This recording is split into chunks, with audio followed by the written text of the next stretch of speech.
Buenas tardes. Vamos a dar comienzo a las 31ª jornadas blascabrerianas. 31 años recordando la traída de la gran figura lanzaroteña Blas Cabrera Felipe a su casa natal. Con este homenaje y este recuerdo a Blas Cabrera, pues vamos a tener dos nuevos ingresos en la Academia de Ciencias, Ingeniería y Humanidades de Lanzarote y un acto especial ante el monumento a Blas Cabrera, que si han tenido la suerte de contemplarlo, pues ciertamente se ha superado ya, vamos a decirlo así, después de 12 años, pues el acto vandálico que se sometieron al monumento.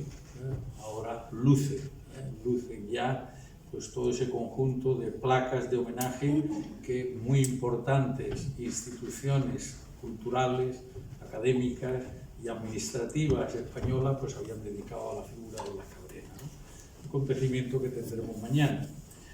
Hoy vamos a dar entrada en la Academia al profesor, ingeniero de Caminos, Canales y Puertos, Tomás Abad Balboa, que es profesor de la Escuela de Arquitectura de la Universidad de Alcalá.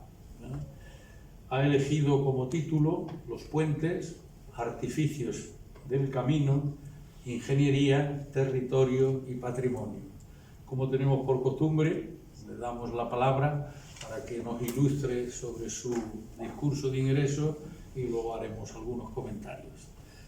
Profesor, con la palabra. Con la venia. Excelentísimo señor presidente de la Academia de Ciencias, Ingeniería y Humanidades de Lanzarote, profesor González de Posada, ilustrísimos señores y señoras académicos, señoras y señores, queridos amigos.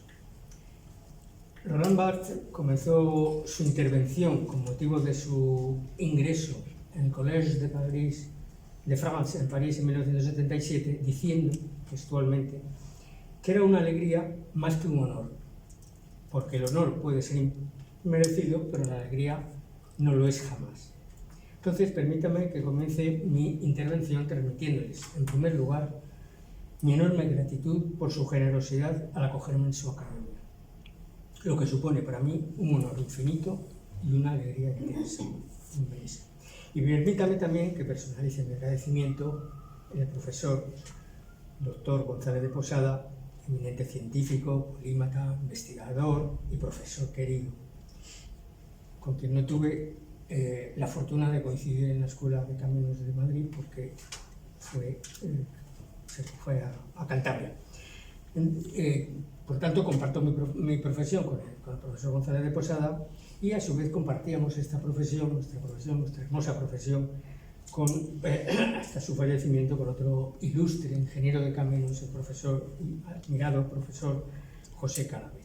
En este momento, según ha comentado nuestro presidente, somos dos ingenieros de caminos en la academia, que somos precisamente el profesor González de Posada y yo mismo. Finalmente debo añadir que si para mí ingresar en esta academia es motivo de orgullo, espero corresponder con humildad al honor que me concede, con una disposición atenta para aprender de tan ilustres miembros, con esfuerzo, trabajo y dedicación.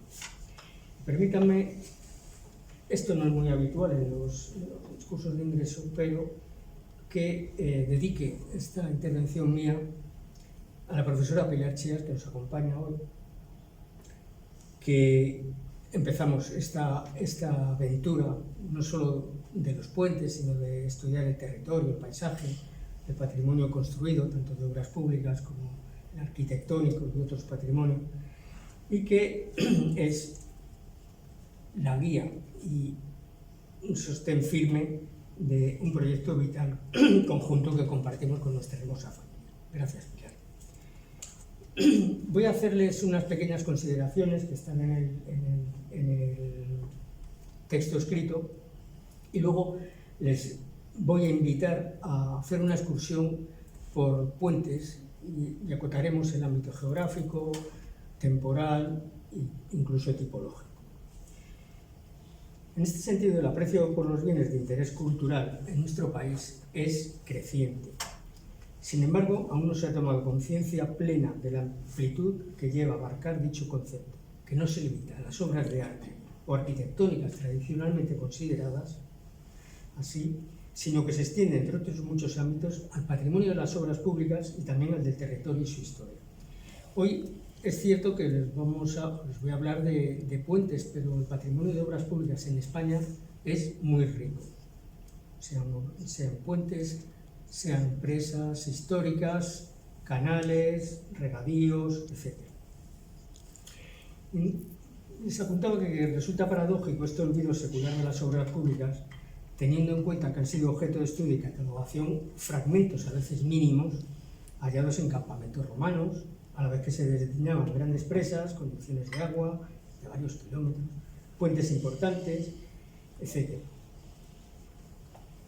En la presentación que les voy a hacer, la obra pública del territorio y el paisaje, luego haré también una pequeña divulgación al respecto, digo que van indisolublemente unidos, la obra pública del territorio y el paisaje, y ya que es esta la obra del hombre, la que singulariza el territorio o el paisaje y le proporciona un carácter único y diferencial y un valor añadido histórico y cultural. Es muy habitual que hagamos esta observación de que el marcado carácter utilitario de las obras públicas ha contribuido, sin ninguna duda, a fomentar esta mentalidad que les estaba comentando. Pero la realidad de estos objetos distribuidos en el territorio es otra. El caso concreto de los puentes permanece viva durante siglos, porque facilitan o siguen facilitando atravesar ríos, la comunicación entre pueblos, desde itinerarios de épocas más remotas, a la vez que han constituido un elemento más admirable, vulnerable y mágico.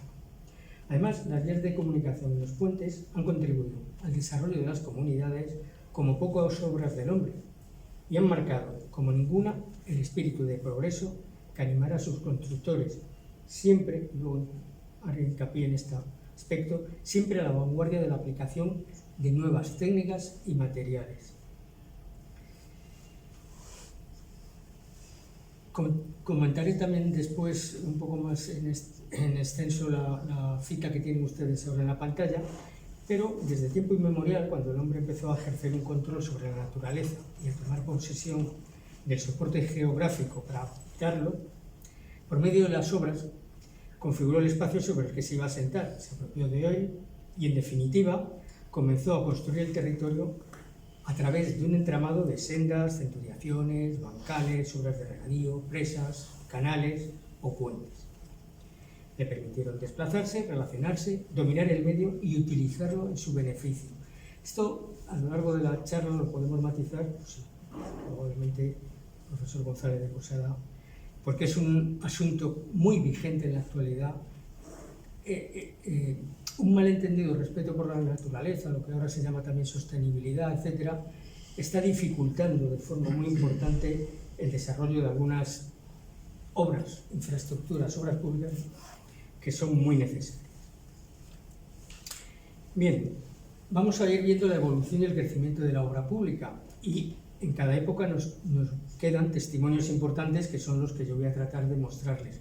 Es evidente, luego os aclararé también, que no van a estar todos los puentes. Muchos estarán pensando a lo mejor en algún puente que conocen o que han leído, que han visto, y a lo mejor no sale aquí, pero claro, tenía que hacer una selección y, desde luego, todos los que están son, aunque no sean todos los que están, no, perdón, son todos, los que están son todos, aunque falte alguno de época o de tipo similar. Este carácter de hito territorial es lo que hace que determinadas obras públicas tengan un carácter de monumento. Ya han visto con la diapositiva con la que empezábamos esa impresionante foto del puente de Alcántara, la presa de Alcántara y todo el embalse de Alcántara y el territorio en derredor. Finalmente, estos hitos primarios que terminan transformándose van configurando el lugar en el sentido heideggeriano del término y en muchas ocasiones, y ya lo veremos también, dan nombre al lugar que configuran.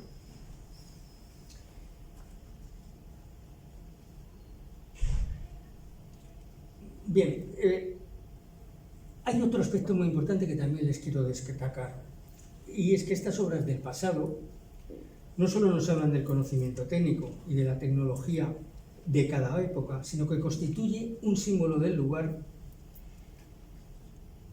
que adquiere así un determinado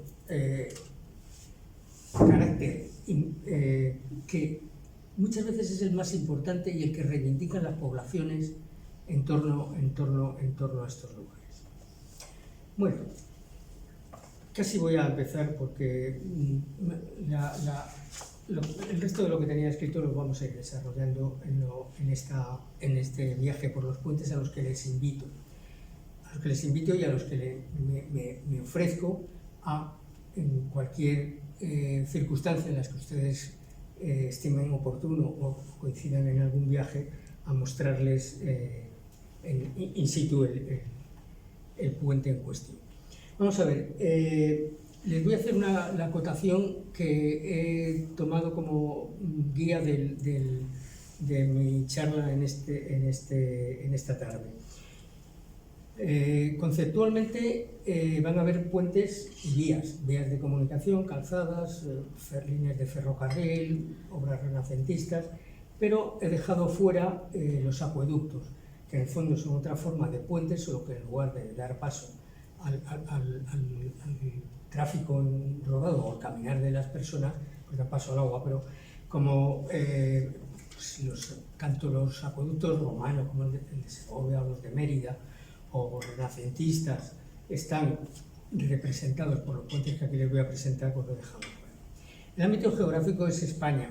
No he traído puentes del extranjero, salvo uno, la última diapositiva, que verán ustedes la razón por la que lo he incluido.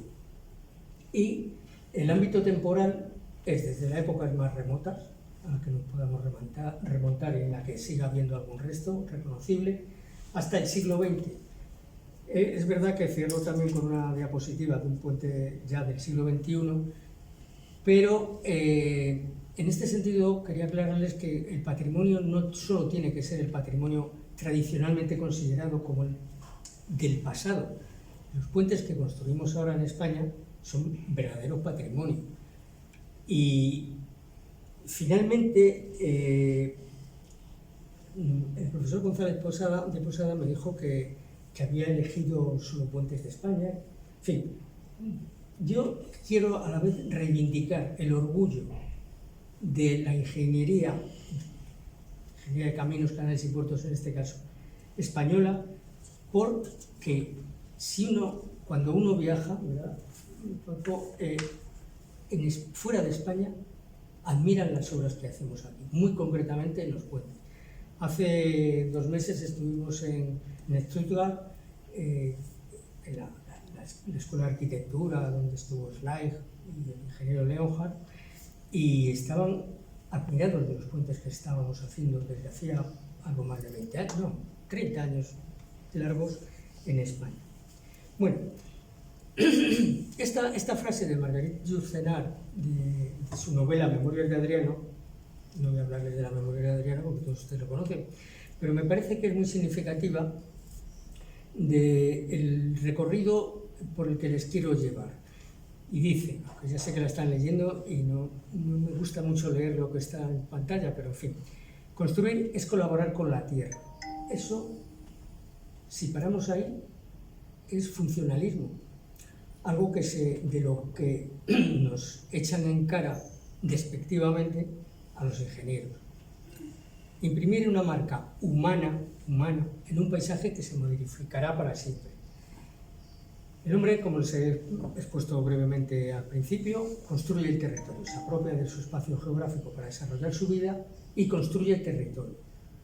Pero ese territorio y esos sitios que he ido diciendo que se constituyen en monumento, finalmente, y a través de la percepción de cada una de las personas que los visita o los conoce, adquieren el carácter de paisaje. Paisaje, en definitiva, y según el Convenio Europeo del Paisaje contempla el territorio, la acción del hombre sobre el territorio y la percepción que sobre él tiene cualquier persona que lo visita. Ya comprenderán ustedes que la percepción que tiene un agricultor en alguno de estos puentes en medio del campo no es la misma que la del estudioso de los puentes, un turista, o, si nos damos un salto a las ciudades, pues la visión que tiene un especulador. Entonces, eso es muy importante. El paisaje es el que cada uno lleva en su mochila con su formación a cuestas. Esta frase de don Carlos Fernández Casado, un grandísimo ingeniero del siglo XX, español, humanista, amigo de y discípulo de filósofos como Xavier Zubiri, que luego aparecerá, dice así: el puente es el artificio frente a la naturaleza. El puente no es natural, el puente es un artificio que construye el hombre para atravesar una corriente fluvial o, en tipos más modernos, sobre otra vía de comunicación o de ferrocarril.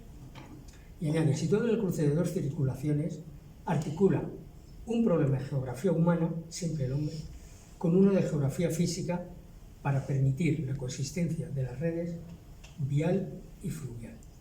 El compromiso que se establece queda latente el conflicto naturalidad-artificio. Esta es una contraposición dialéctica que vamos a ver a lo largo de toda la presentación.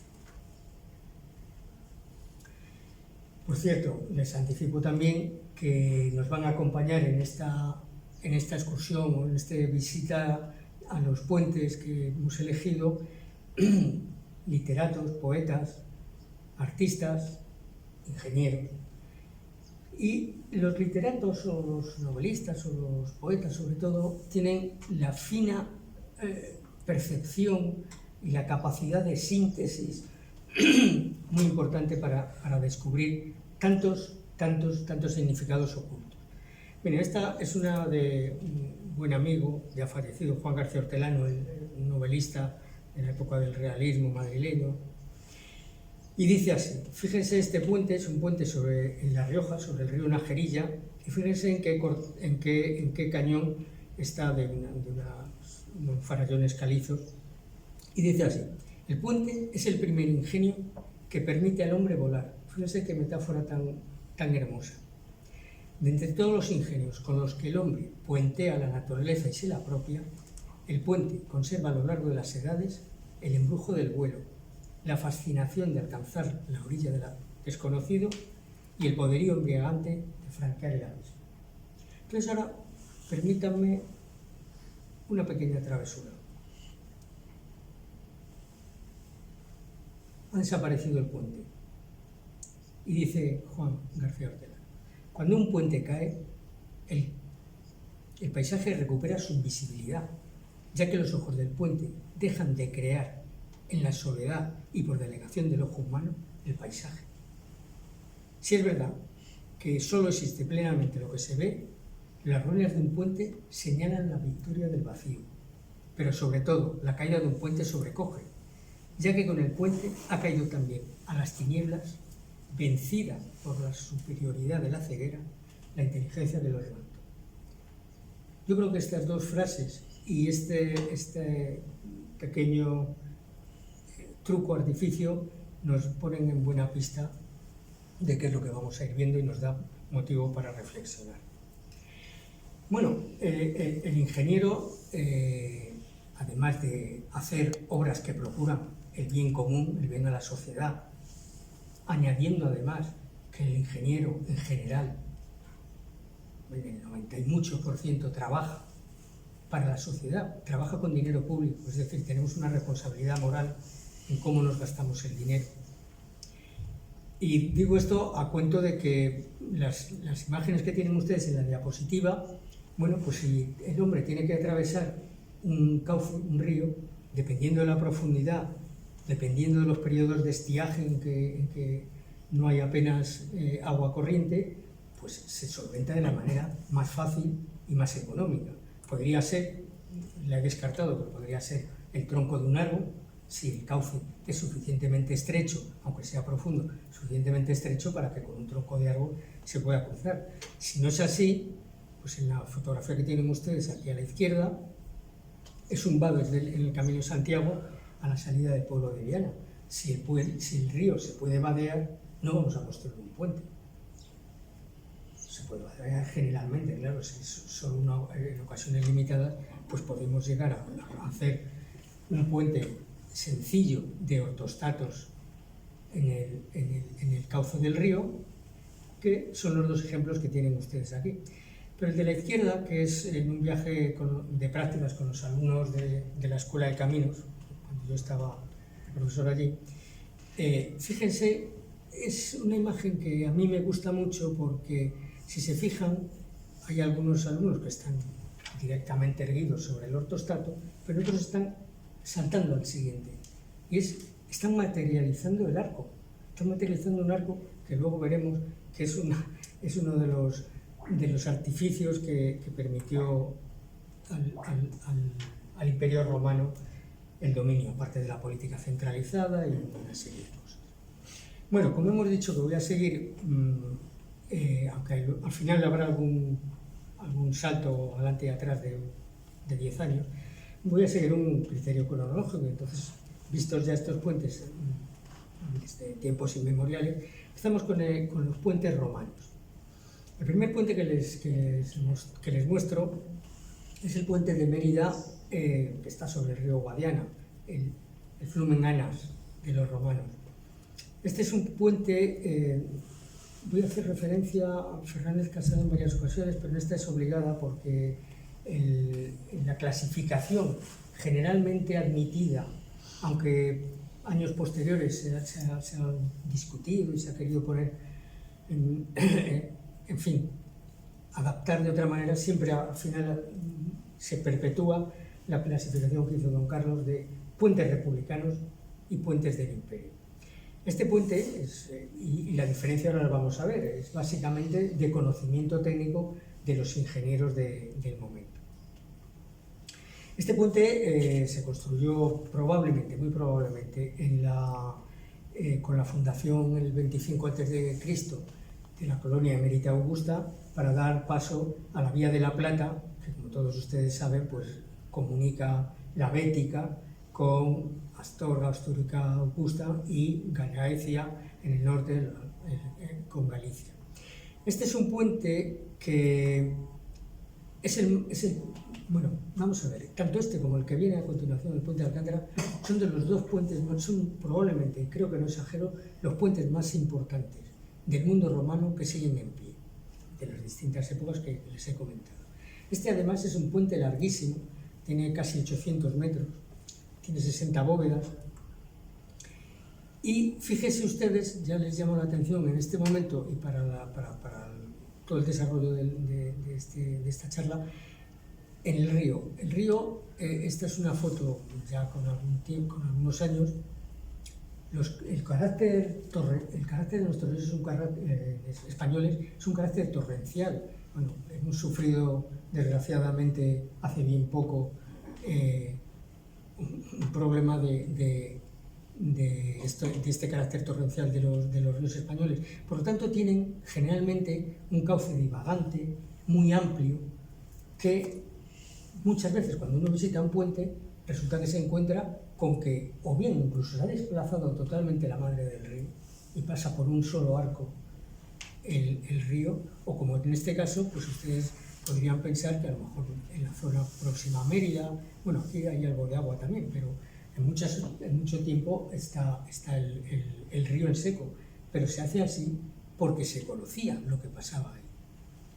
Bueno, características de los puentes romanos básicamente de forma generalizada: bóvedas de medio punto, bóvedas de cañón.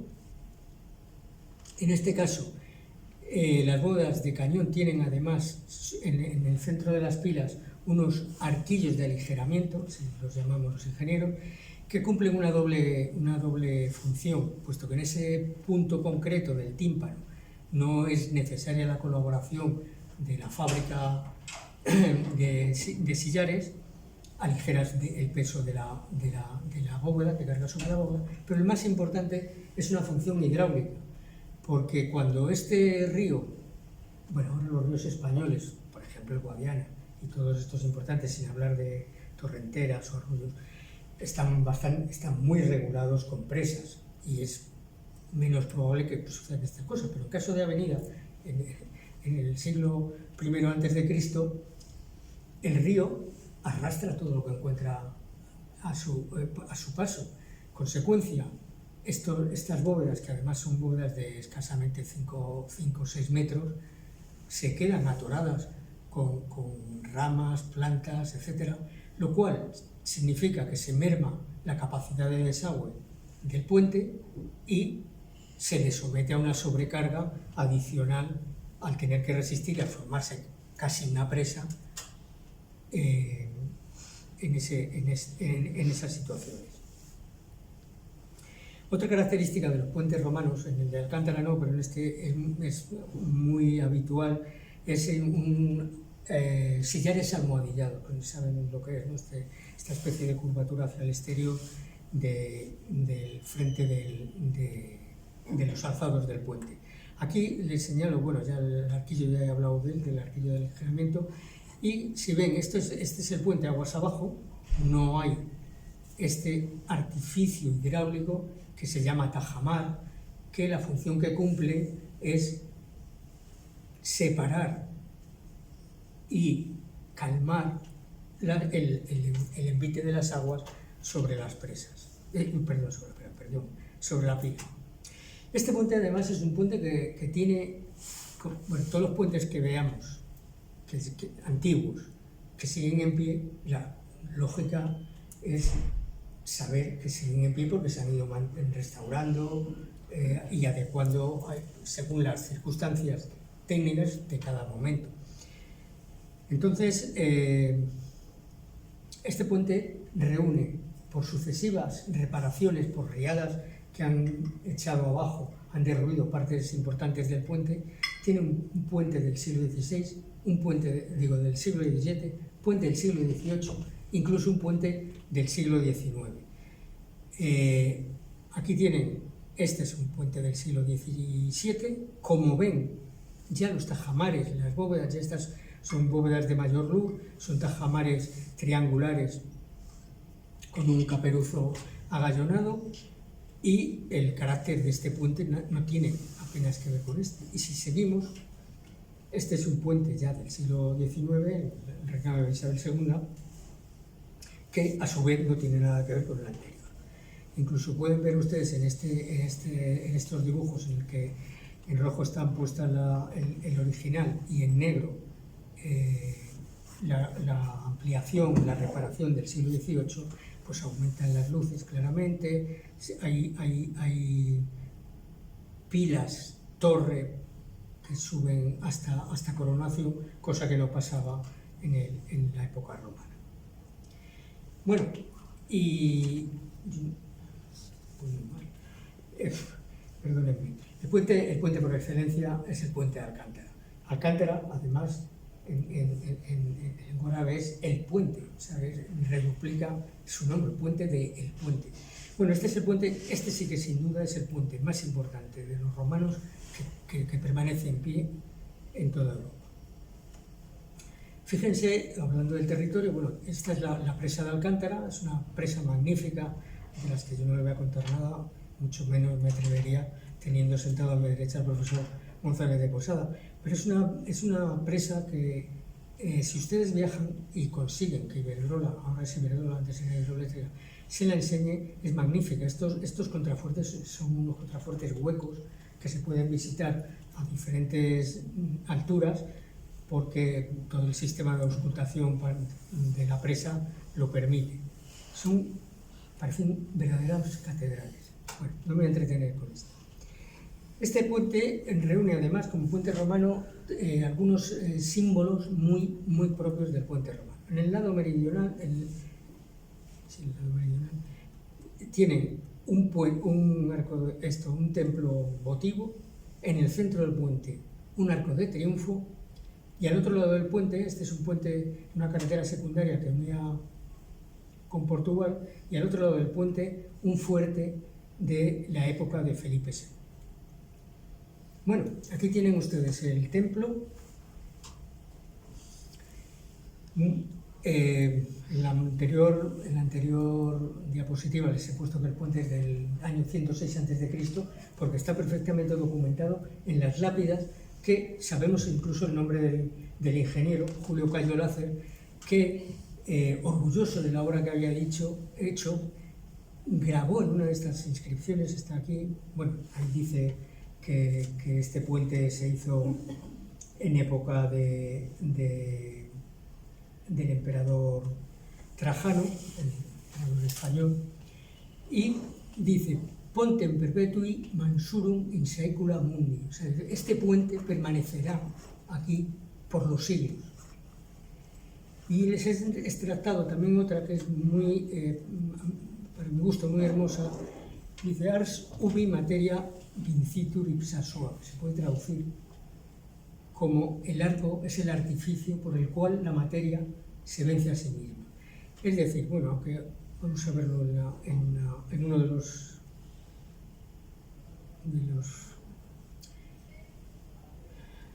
esta figura del arco es lo que estructuralmente hace que esa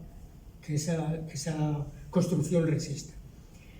Y es un elemento que generalizó, y otro elemento muy importante, el hormigón romano, que les permitió, como les he dicho al principio, extender su dominio en todo el mundo conocido occidental. Bueno, tienen aquí el lado de aguas abajo con unos contrafuertes, unos tajamares inexistentes, es la pila que sube esta coronación, y aguas arriba tienen un tajamar triangular. Y, perdón, es que no.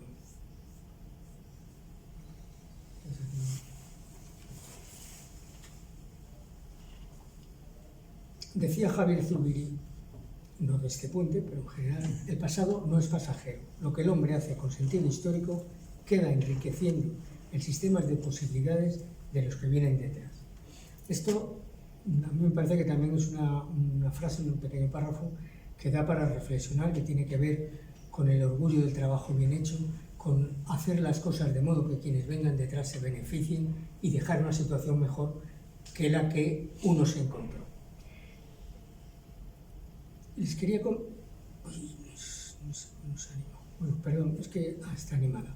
Bueno, fíjense, la luz de este arco central es nada menos que 28 metros. Para que se hagan ustedes una idea, estos 28 metros no se alcanzan prácticamente hasta el 19. Hay algún puente en el Renacimiento, no lo vamos a ver aquí en España, pero por ejemplo el puente de Rialto son 27 metros, 1400, 1500 años después. El puente de Santa Trinidad en Florencia son 29 metros, o sea, del orden de la que tiene este. Y luego una recomendación que les hago cuando visiten puentes es que por favor, siempre que sea posible, bajen abajo a verlo.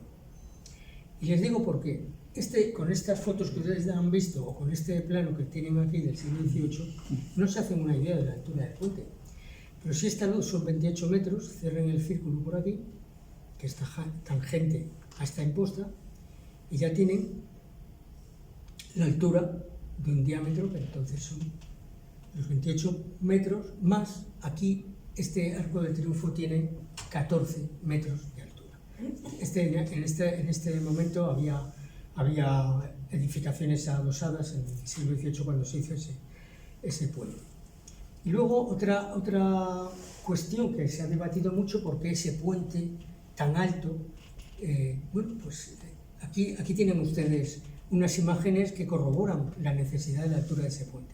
Esta foto está hecha desde Coronación, desde Coronación no, la Coronación está desde arriba, y en un desembalse importante, ya ven el nivel que tiene en este momento la presa. Fíjense el caudal de agua que llega a llevar el río. Y les voy a poner unas fotografías de unas riadas antes de la construcción de la presa de los años 40-50 del siglo pasado. Luego, está muy justificado la altura que tiene el puente de Alcántara. Fíjense, una casualidad feliz fue que con motivo de cuando se plantea hacer la presa, el primer impulso es hacerla donde está el puente, porque es el lugar más estrecho del valle.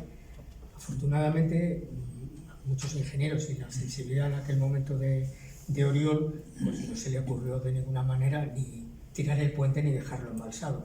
Aguas arriba construyó la presa y ahí la tienen ustedes. Pero les comentaba que el primer embalse de la presa permitió dejar en seco el cauce, completamente en seco, y digo que fue una feliz coincidencia porque se descubrió que en esta pila estaba prácticamente en el aire. Los ingenieros romanos eran muy buenos constructores de presas, muy buenos constructores de presas, muy buenos, pero probablemente en segundo lugar, de puentes, pero siempre la dificultad de las cimentaciones es un problema que es habitual en todas las cimentaciones de los puentes a lo largo de la historia. Conocían el tornillo de Arquímedes, hacían un tabla estacado para dejar en seco el recinto donde iban a cimentar, pero un río como el Tajo tiene su problema. Bueno, este es un montaje que luego lo debía haber quitado, no sé si ustedes conocen. Este es la Gran Vía madrileña hace muchos años, pero con el edificio del Cine Capitol, que ahora ya no sé si sigue siendo cine, y una comparación con el puente de Alcántara, para que se hagan una idea de la altura que tiene el puente. Bueno, este es un puente romano, también es de unos siglos posterior.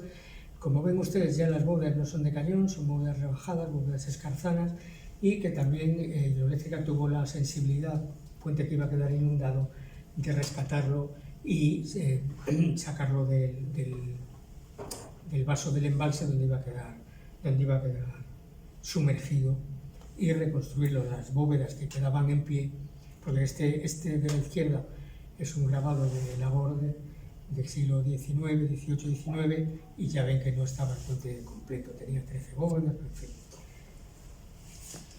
Esta es para que comprendan ustedes, a ver si consigo transmitírselo.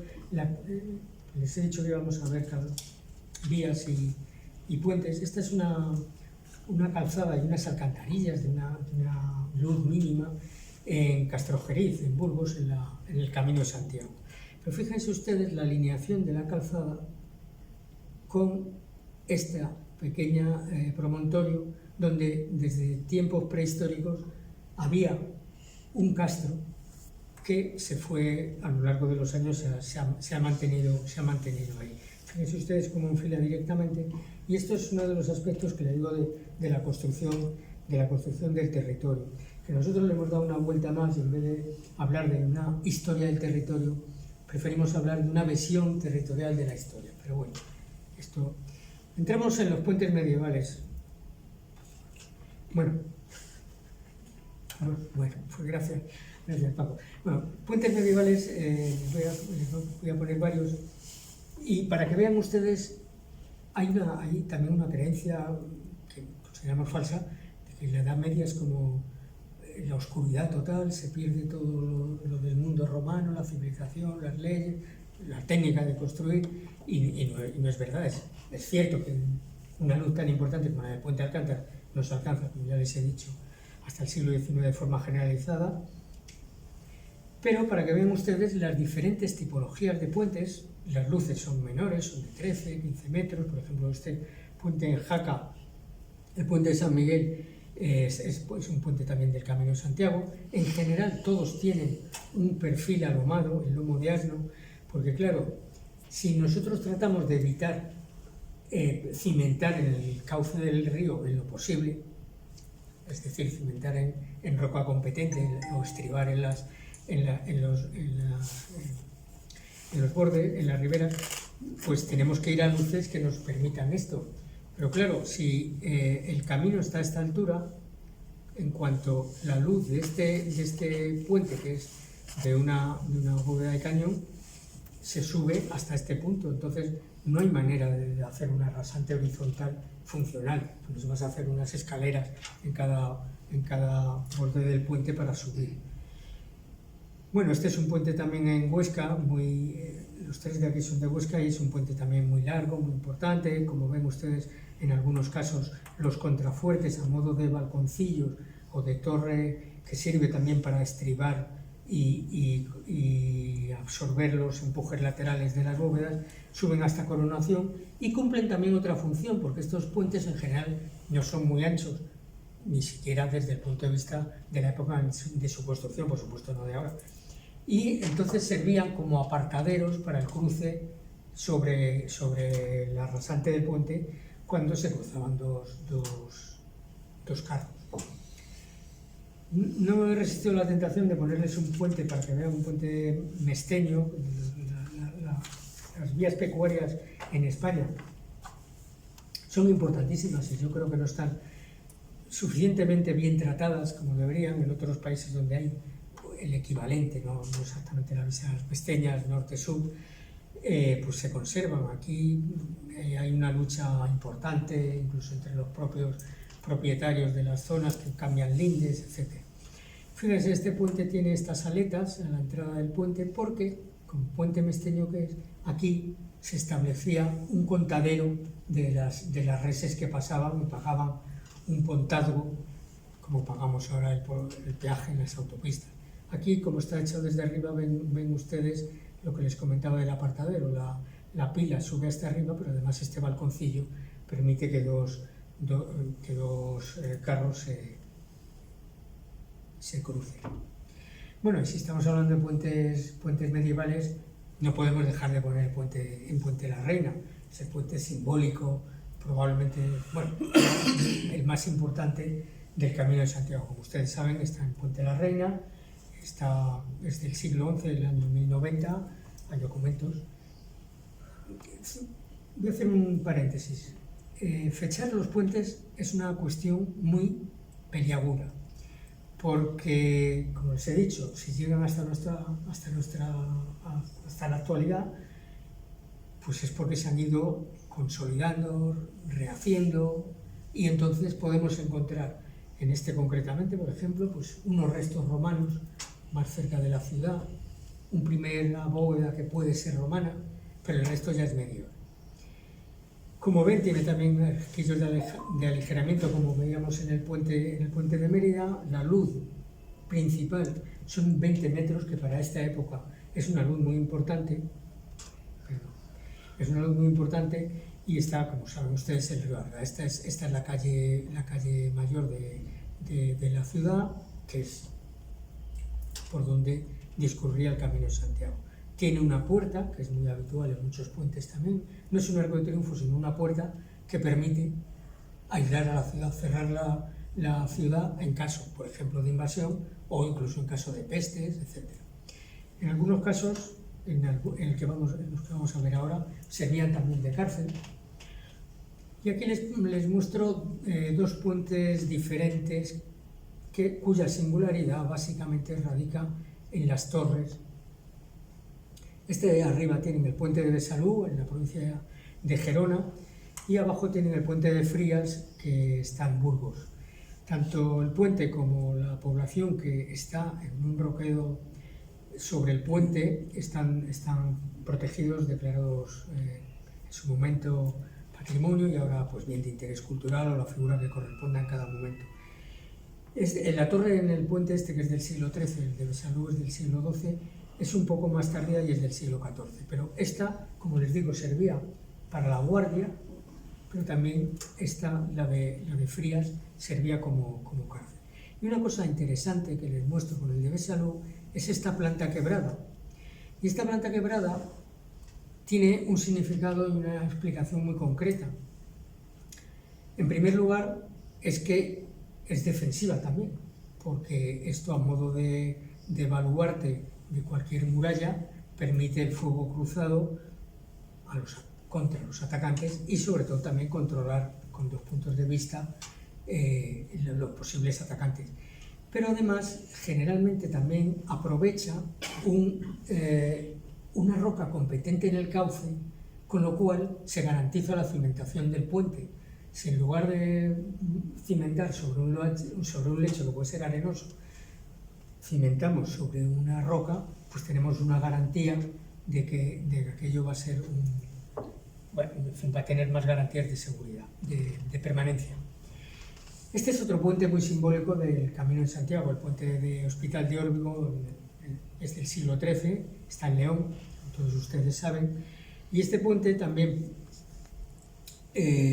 por la parte meridional, entra lo que todavía en la cartografía antigua se conoce como calzada de los peregrinos, que originalmente era una calzada romana que se siguió utilizando durante el periodo y el auge del Camino de Santiago a partir del descubrimiento del Codex Calixtinus. Es un puente larguísimo, como ven ustedes también, con una planta quebrada.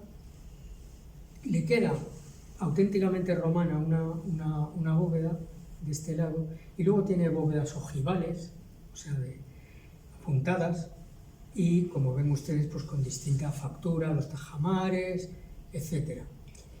Les voy a contar una anécdota para que no sea esto tal. Hay una leyenda, que es la de Don Suero de Quiñones, la del Paso Honroso, que en 1434 se apostó en la cabeza del puente a ajustar contra cualquier caballero que se acercara al puente en defensa del honor de su dama, dama a la que no habían ofendido ni conocían probablemente, pero este señor se apostó ahí. Y la leyenda mantiene que los chopos que quedan en las riberas son renacidas, retoñadas, las lanzas de todos los caballeros que ajustaron en el entorno del puente. Bueno, este puente en Martorell es el Puente del Diablo. El Puente del Diablo es una denominación de muchos puentes en toda la geografía española. Incluso el acueducto de Segovia también se conoce como el Puente del Diablo en algunos escritos y en la leyenda. Y tiene que ver con, normalmente en un momento determinado de dificultad técnica de avance del puente, pues la leyenda dice que se aparece el diablo y a cambio del sacrificio, generalmente de una doncella, aunque a veces, como le pasó en el acueducto, dijo que un ser vivo o algo parecido, y luego los segovianos dijeron que sí, pero luego le soltaron un gato o algo parecido y se quedó el diablo, lógicamente, con 3 palmos de narices. Entonces, les pongo aquí otra frase muy hermosa de Juan García Hortelano, que dice: el prodigio de la ingeniería se atribuye durante siglos a los poderes de Lucifer.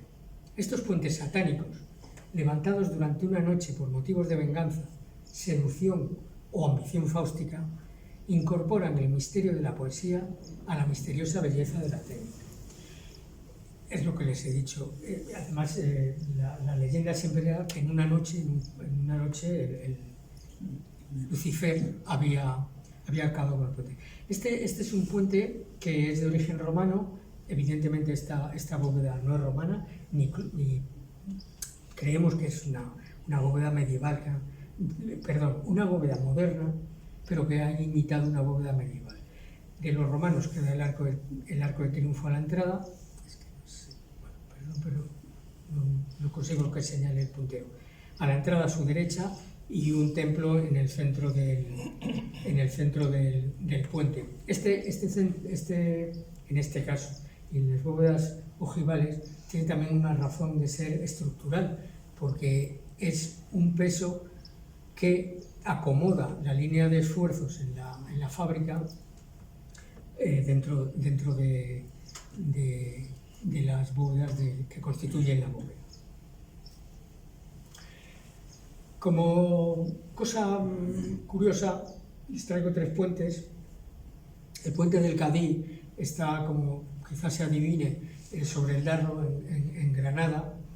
Es un arco de herradura que en este momento no está completo y no está muy claro, según el cronista que uno consulte, si se llegó a construir todo o no. El puente de los Nogales es un puente califal que está muy próximo a Medina Zahara, en una finca en la que hay toros bravos, y está este pequeño puente acueducto. Y el puente que ven abajo es un puente mudéjar de fábrica mixta, de sillería y mampuestos y algún ladrillo, que están en Arévalo, sobre el río Arevalillo, en Arévalo, en Ávila. Siento no poder señalarles. Bueno, pueden ver ustedes en el fondo de la pila esas entradas, se llaman huecos de hombre, que servían para entrar a consolidar en algún momento determinado, cuando fuera necesario, la fábrica del puente. Bueno, saltamos al puro Renacimiento, al siglo XVI, y tienen ustedes aquí un plano hermosísimo de Desdón, de la ciudad de Valencia. Está, como ven ustedes, todavía la zona de las murallas.